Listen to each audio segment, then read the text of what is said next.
Another beautiful morning in my kingdom. Thousands of feet above those human things. The air's crisp and fresh, and the hunting all mine.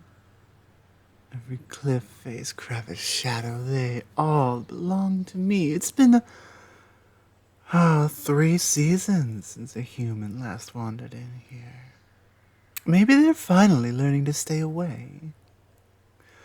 It's good. They bring nothing but noise and strange smells, and I wish they would just stay in their own homes. Maybe I spoke too soon. What's that sound? Clanging against the stone, heavy breathing, scrambling on rock. Great. Just what I needed this morning, an intruder into my solitude. Yeah, just as I thought. Another human thinking they can conquer my mountain. Pathetic. Look at all those strange tools. Dangling strings, and shiny things, and odd coverings on their paws. Why do they need all of that? Nature gave me everything I need right here. And if you don't have it, you don't belong here. Oh, that's not where I'd put my paw if I were you. Amateur. They have this burning desire to climb these mountains, but nature gave you completely the wrong body for it. No claws, dull teeth, practically no muscle. It's like watching a fish try to fly. At least this one's persistent, I'll give them that. Most turn back when it starts getting a little bit tough. Wait, what are they doing now? No, you fool, don't put your hand there. It's not stable. And there it is. Exactly what I thought. Now they're stuck, probably terrified, and... Yep, bleeding a little. Perfect. I should just walk away. It's not my problem. Natural selection at work, and that blood will attract some curious predator. Maybe they'll even fall and take care of this problem for me.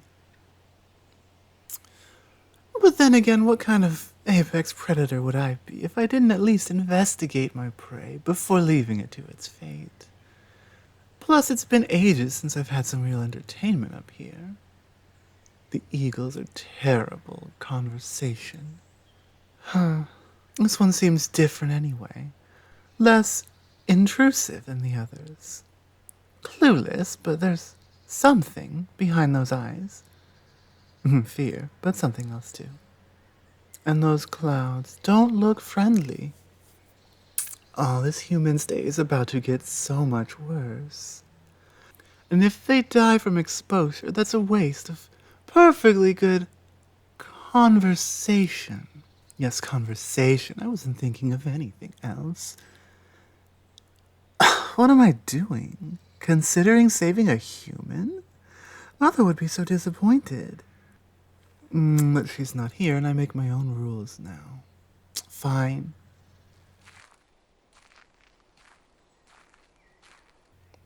You're trespassing. In case you haven't noticed, this mountain doesn't belong to you. It belongs to me. Oh, please stop screaming. If I wanted to eat you, you'd already be digesting. Yes, I can talk. No, I'm not a magical spirit. Yes, you're in serious trouble. Do you have any other obvious questions? Help you? Well, that's rich. You walk into my territory and disturb my morning, and now you want my help? Why should I? Give me one good reason why I shouldn't just leave you here for the vultures. Fine. I'll help you. Not because I care, but because your whimpering is giving me a headache. Plus, that storm is moving in fast, and contrary to what you might think, I prefer not to get rained on. Your first mistake was trusting that rusty metal thing. Your second mistake is those strange leg coverings. What are they? They have so many pouches. That's impractical for climbing. It would only get in your way. No wonder nature's trying to eliminate you. Well, follow my instructions, and you'll be fine. See that crack to your left? Put your foot there. No, your other leg. How have you survived this long with such a poor sense of direction? Humans, you're all the same. Overconfident until you're in over your head and dangling off the edge of a cliff. Yes, there. Now watch your step. That loose rock has been waiting 3 summers to claim a victim. Not that I've been watching. I have much better things to do than monitor every pebble on this mountain. Most of the time. I said careful. If you slip and you fall, I can't help you, but I also cannot make you be careful. You had better listen. One wrong move, and you will not make any mistakes ever again. And you won't have very long to think of that while you fall to the ground. Then stop talking back and start listening. The secret is to trust the rock more than your eyes. Feel how the surface changes under your paw. That rough patch should hold your weight just fine, but the smooth section next to it will not. Experience is the greatest teacher. And apparently, it's something I'm able to communicate to you. You took a couple of missteps, but honestly, I'm surprised. You made it to this safe ledge a lot more easily than I would have thought. Now follow me into this cave. Well, unless you'd like to be the only large metallic object jutting out of the side of a mountain in a thunderstorm, I think you'd prefer to come in here. And now I'm all rained on, just what I wanted. But don't thank me yet, and don't get comfortable. This is temporary. When the rain lets up, you have much more to climb back down. So tell me, why do you humans insist on climbing mountains you don't belong in and you're not equipped for that can kill you with the slightest misstep? Don't you have those comfortable little dens below the mountain with strange glowing boxes I see through the windows sometimes? Why aren't you there watching them? Healing. You climb death traps for healing. That's the most ridiculous thing I've ever heard. And I once watched a marmot try to mate with a pine cone. Oh, I didn't expect that. I'm not good with this emotional stuff. We bears tend to work through our feelings by, hunting things. I'm sorry to hear about your mate. That must have been hard. I lost my mother to a landslide 2 winters ago. She taught me everything about these mountains. How to read the weather, where to find water in the dry season, and which slopes to avoid during the thaw. I still hunt the way she taught me, tracking my scent first, and then narrowing things down with sound and sight. She could catch a squirrel in complete darkness without missing even once. Sometimes I think I hear her at night, even calling to me from across the valley, but it's just the wind playing tricks. Anyway, it's not the same thing as your loss. Easy, I did not say you could touch me. Sorry. Instinct. Didn't mean to scare you. I guess you can sit closer if you're cold and need to warm up. You humans are so fragile, you don't even have proper fur. How do you survive winter without a coat? These thin skins you wear seem completely useless.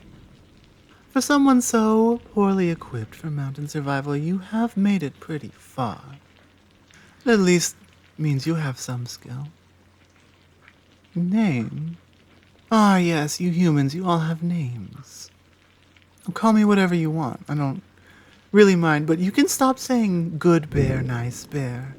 It's extremely patronizing. I've killed elk 3 times your size. There's nothing nice about that. If I wanted to, I could take care of you just as easily. Mama Bear? I don't have any cubs. Although I guess, given the position you're in and that I'm taking care of you, you would qualify, wouldn't you? You humans put all your trust in your strange tools. The mountain doesn't care about that. It cares about instinct, balance, respect. The mountain remembers every footstep, every handhold.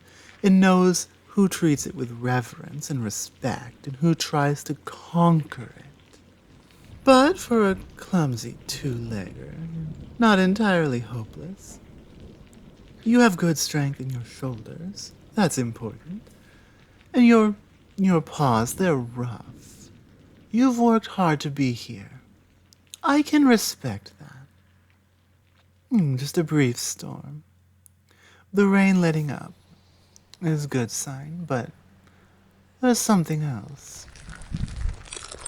A rock slide on the eastern face of the mountain.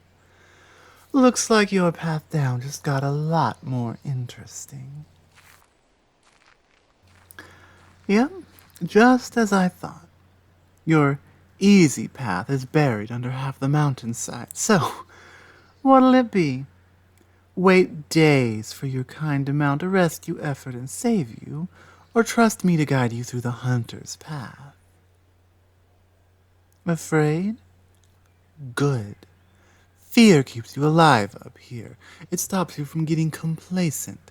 But there's a difference between respect for danger and paralysis. The hunter's path requires both caution and confidence. Think you can handle that, cub? Excellent choice. Now pay attention and forget your strange tools. Feel the mountain the way I do. These rocks have been here for millions of years. They have seen ice ages come and go.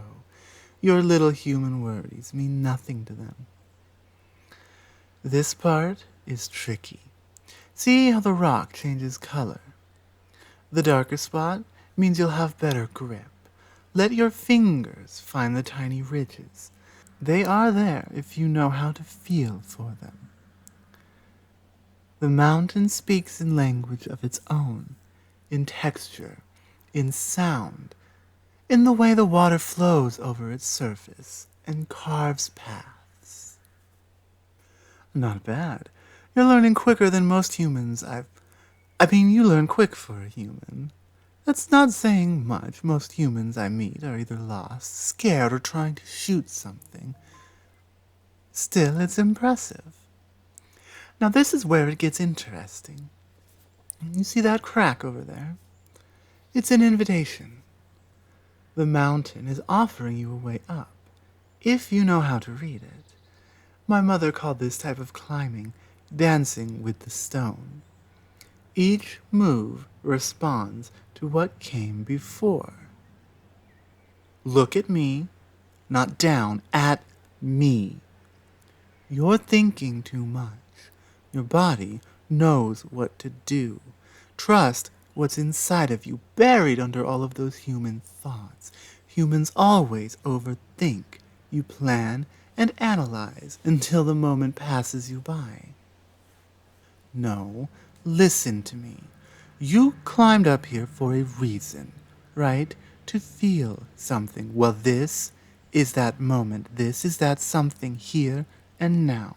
This is where you find out what you're made of. The mountain doesn't care about your past. It only cares about this moment. So be in this moment. Yes, that's what I'm talking about. I knew you had it in you. For a moment there, you weren't human or animal. Just instinct, just movement. That's what I feel when I walk these ridges at dawn, when everything is silent except the wind. The look on your face, oh, that was priceless. I guess this is how a parent feels when their offspring does something difficult, isn't it? I'm both excited for you and proud of you. Interesting. For a moment there you almost moved like a proper mountain creature. almost as graceful as a three-legged deer. No, I know what I said. You know what? You might actually survive in my world after all. Not many of your kind would have made it this far with me. Most would have cried for their metal birds to come pluck them from the mountain. But you, there's something different about you. You don't smell like fear anymore. You smell like the mountain. Like you belong here. At least a little. Easy. I'm still wild, you know. Dangerous, even if I'm choosing not to demonstrate that particular quality at the moment. My claws don't understand the concept of friendship. Fine, I guess one touch won't hurt. Oh, your hand's warmer than I expected. Strange, it actually feels a little nice. Well, this is where our worlds divide again. Your kind tend to shoot first and ask questions later when they see me approaching. Or when they see my kind approaching. I've learned to keep my distance. No, these scars I have on my shoulder are not from a fair fight. Visit? Me? Tempting. Somehow a bear walking into a human gathering. Well, I can hear the panicked voices already, but maybe under the right conditions. On a quiet night, if I'm feeling particularly adventurous. Or bored. But you should go. Your fellow humans will be looking for you. It was not entirely unpleasant showing you my mountain, little cub. Most humans just take what they want. You actually listened to what I had to say. Oh, no need to thank me. I was just making sure my territory is respected. Though your company wasn't the worst thing to happen on this mountain, not by a long shot. It's nice, sometimes, to share words instead of just the sounds of winds and birds. Oh, cub? The north face of the mountain, just past the large lightning-struck pine.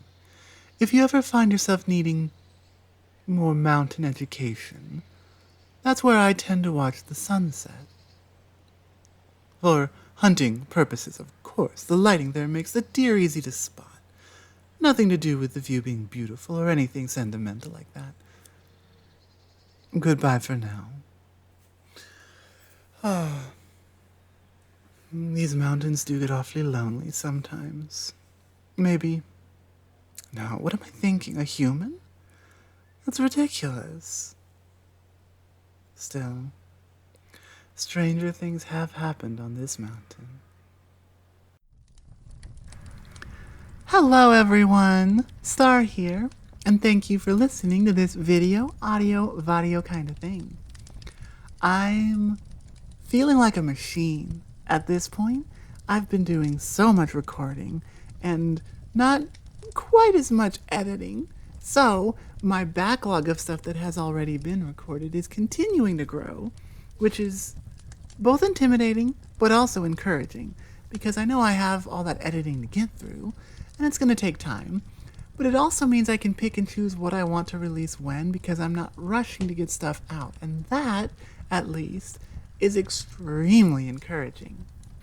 Now this story, originally, when I was planning on it, was going to be a mountain lion character, but I'm testing out this whole idea of using a more single consistent character to, I guess, become the quote face of my channel. Because, okay, so here's the thinking. Most big successful YouTube channels have, one or two people, one or two faces that are always on the videos. And that makes it easier for the people who listen, the people who watch, to connect with the creator, to almost establish a brand identity, right? And that's important because it helps the channel continue to improve and grow, and and develop new things. For example, I have someone who I've reached out and has helped me work on editing, but I can't send them everything because, well, quite simply, I can't afford to.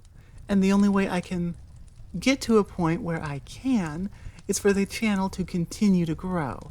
And I mean, there's pros and cons, and we could argue all day long about whether that's good or bad for a channel. But ultimately, I think if I am creating more stories and more content and having someone else help me take care of other parts of it, well, that just means it's easier to get even more stories and even more content out, right? And at the end of the day, that's what people are here on YouTube for the content, for the stories, for the video, audio, vadio things I'm creating. So it only makes sense to have help to make more of them. And so, because these other big channels, and I'm not going to, drop any names or anything, but I'm sure you know some, right? Big channels that have someone's face in every video. And I don't have that. It's a challenge being a faceless creator. You don't have this face for people to look at and connect to. So the idea is to use a consistent enough looking character to create that face. To sort of, it's kind of the idea behind VTubing, right? You're not using your face, but you're using a face, and that helps people connect with it, and so on. And I've even toyed with the idea of recording with my VTube model, but I don't know. For now, we're testing out this consistent looking bear character with long braided brown hair and green eyes, and that's what we're looking at, that's what we're going with, and we're gonna see how it does. I'm not saying this is a forever thing. I'm not saying it's not a forever thing. Who knows? This is a journey. We're figuring this out together, and honestly, that's what makes it fun. I don't know how things are going to end up. You don't know how things are going to end up. Let's find out together.